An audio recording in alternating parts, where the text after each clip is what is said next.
Good morning, No Coast YouTube channel followers. Today's topic for our video is interviewing.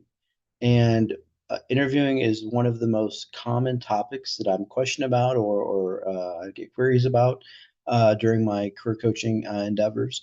So, rule number one, absolutely make sure you've done the due diligence in advance of your interview. Make sure you're using really good sources like Indeed and Glassdoor and LinkedIn to research the company culture, et cetera. So, for example, you want to make sure that you go to the company section within Indeed and look for comments that current and former employees have left about the company culture. You can also use Indeed to find out salary information to also help manage your expectations when it comes to what an offer might look like. So again, make sure you're doing your research and due diligence in advance so you can be equipped when you walk into the interview environment, etc.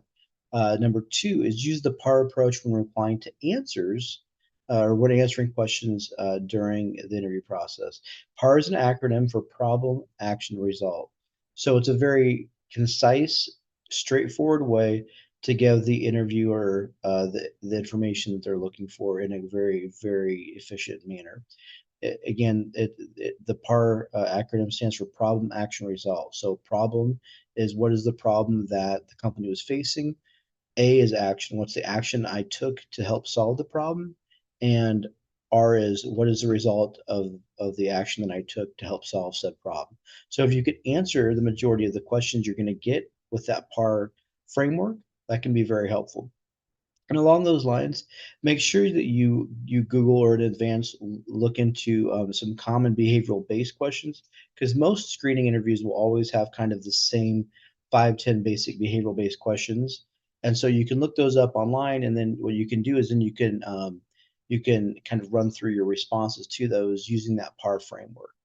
The third thing is, every at the end of every interview, there'll be an intersection, and nobody will where the employer will say, "Do you have any questions for us?"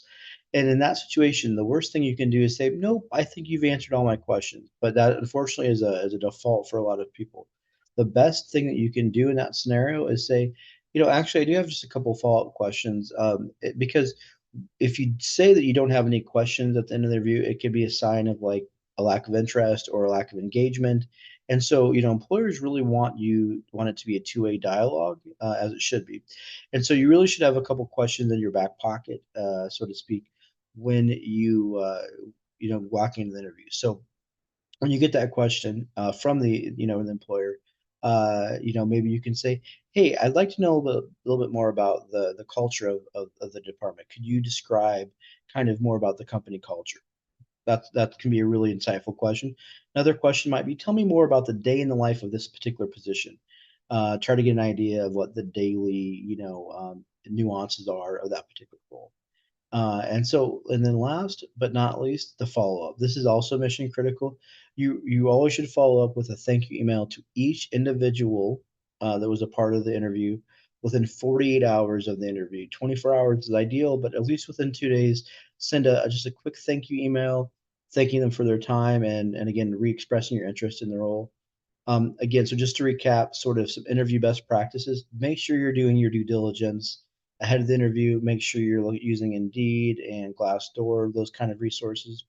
Make sure you use the PAR approach when answering questions. Again, problem, action, result gives you a nice, concise framework for how to answer and respond to behavioral based questions. Always be prepared at the end of the interview for do you have any questions for us? Be prepared with a couple questions to throw back at the interviewers. And then last but not least, again, make sure that you send that follow up thank you email generally. Again, expressing your interest again in the position and thanking them for their time. Again, hopefully this video has been helpful. Thanks and have a great day.